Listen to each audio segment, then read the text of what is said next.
অন্ধকার পাহাড়ের মাঝে মক্কার নির্জন উপত্যকা। সেই উপত্যকার একটা ছোট্ট গুহা, নাম হেরা গুহা, যেখানে ধ্যান এবং তপস্যায় ডুবেছিল এক সত্য অনুসন্ধানী যুবক। এমনকি তিনি জানতেনও না তিনি শীঘ্রই পেতে যাচ্ছেন এমন এক গ্রন্থ যা বদলে দেবে গোটা মানব জাতির ভাগ্য।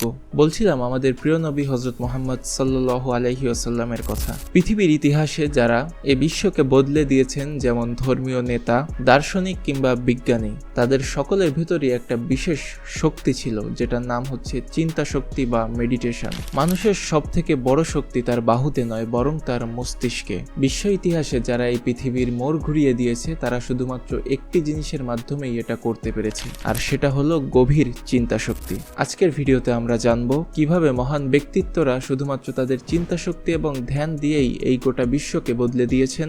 বিভিন্ন ধর্মে চিন্তা শক্তির ভূমিকা আসলে কেমন, বিজ্ঞানের চোখে মেডিটেশন আসলে কি, এবং কিভাবে আপনিও আপনার এই শক্তিকে ব্যবহার করতে পারবেন। তো আসসালামু আলাইকুম, কেমন আছেন আপনারা? ওয়েলকাম করছি মিস্টেরিয়াস এসএমএস এর আরো একটি নতুন এপিসোডে। তো চলুন মূল ভিডিওতে যাওয়া যাক। তো আমরা প্রথমেই ধর্মীয় প্রেক্ষাপট এবং ঐতিহাসিক দৃষ্টিকোণ থেকে এই মেডিটেশন বা চিন্তা শক্তির গুরুত্ব সম্পর্কে একটু অনুসন্ধান করে আসি। ইসলাম ও চিন্তা শক্তি। হযরত মুহাম্মদ সাল্লাল্লাহু আলাইহি ওয়াসাল্লাম নবুয়ত পাওয়ার আগে প্রায় মক্কার হেরা গুহায় নির্বিঘ্নে সময় কাটাতেন। এটি এক ধরনের ধ্যান বা গভীর চিন্তা ছিল, যা কোরআনে তাফাক্কুর ও তাদাব্বুর হিসেবে উল্লেখ আছে। কোরআনে বারবার বলা হয়েছে, তোমরা কি চিন্তা করো না? মহাগ্রন্থ পবিত্র আল কোরআনে বহু জায়গায় বহুবারই চিন্তা শক্তির উপর অধিক গুরুত্ব আরোপ করা হয়েছে। এ গ্রন্থকে বিজ্ঞানময় গ্রন্থ বলা হয়েছে এবং এখানে নিদর্শন রয়েছে চিন্তাশীলদের জন্য, অর্থাৎ ইসলামে চিন্তা শক্তির উপর অধিক গুরুত্ব আরোপ করা হয়েছে।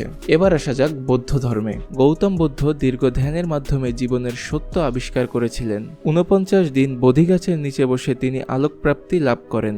গৌতম বুদ্ধের একটি খুব জনপ্রিয় উক্তি হলো, মন নিয়ন্ত্রণ করলে কষ্ট কমে যায়। আর আজও বিশ্বের কোটি মানুষের অনুপ্রেরণা দেয় এই একটি বাক্য। খ্রিস্টান ধর্মে যীশু খ্রিস্ট প্রায় একান্তে প্রার্থনা করতেন এবং সময় কাটাতেন ধ্যানের মাধ্যমে। বাইবেলের গসপেলে পাহাড়ে বা মরুভূমিতে একাকী প্রার্থনা উল্লেখ রয়েছে। হিন্দু ধর্মে প্রাচীন ঋষি মুনি ধ্যানের মাধ্যমে বেদ ও উপনিষদের জ্ঞান লাভ করেছেন বলে বিশ্বাস করা হয়। যোগ ও মেডিটেশন এখানে আত্মার মুক্তি লাভের প্রধান উপায়। সুফি সাধনা। সুফি মুসলিমরা মুরাকাবা বা গভীর ধ্যানের মাধ্যমে আল্লাহর সান্নিধ্য লাভের চেষ্টা করেন। এটি মানসিক শান্তি ও আত্মিক উন্নতির পথ। পাশাপাশি পৃথিবীর যারা মহান ব্যক্তিত্ব, বিজ্ঞানী, দার্শনিক, তারা সকলেই ছিল গভীর চিন্তাবিদ এবং তাদের সকলেরই একটা রেগুলার মেডিটেশনের অভ্যাস ছিল। আলবার্ট আইনস্টাইন অনেক সময় একা একা হাঁটতেন, নীরবে চিন্তা করতেন। তিনি বলেছিলেন, আমি আমার সমস্যাগুলো নিয়ে কল্পনার জগতে হারিয়ে যাই। বিজ্ঞানী নিকোলাস টেসলা তার আবিষ্কারের আগে দীর্ঘ সময় ভিজুয়ালাইজেশন করতেন, যেন মাথার ভেতরে থাকা পুরাতন মেশিন চালু হচ্ছে। মহাত্মা গান্ধী প্রতিদিন নীরবে প্রার্থনা এবং ধ্যান করতেন কোনো জটিল সিদ্ধান্ত নেওয়ার আগে। স্টিভ জবস, যিনি রেগুলার মেডিটেশন করতেন, যা তার সৃজনশীলতা বাড়িয়েছিল।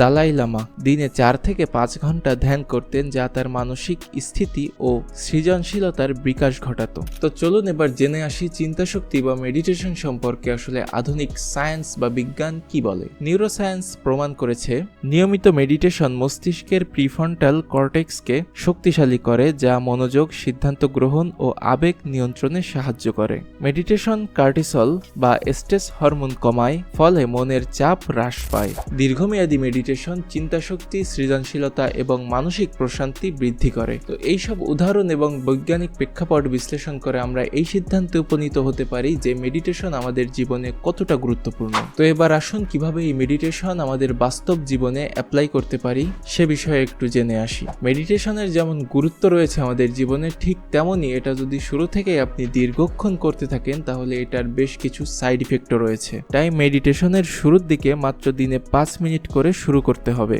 শান্ত জায়গায় বসে গভীর শ্বাস নিন এবং মনোযোগ রাখুন শ্বাসের উপর।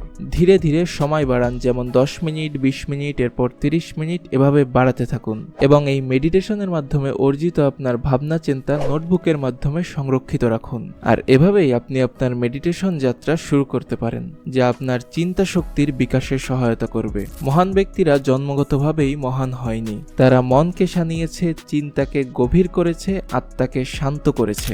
আপনিও পারবেন যদি আপনি প্রতিদিন কিছু সময় নেন আপনার চিন্তা শক্তি ও মেডিটেশন চর্চায়। তো আজকের ভিডিও এ পর্যন্তই। যদি ভিডিওটি ভালো লেগে থাকে অবশ্যই ভিডিওটা একটা লাইক দিবেন এবং আমাদের চ্যানেলটি সাবস্ক্রাইব করে দিবেন, এবং আমাদের ফেসবুক পেজ থেকে দেখলে অবশ্যই পেজটি ফলো দিয়ে রাখবেন এবং চাইলে আপনার বন্ধুদের মাঝে শেয়ার করতে পারেন। তো দেখা যাবে খুব শীঘ্রই নতুন কোনো এপিসোডে। আল্লাহ হাফেজ।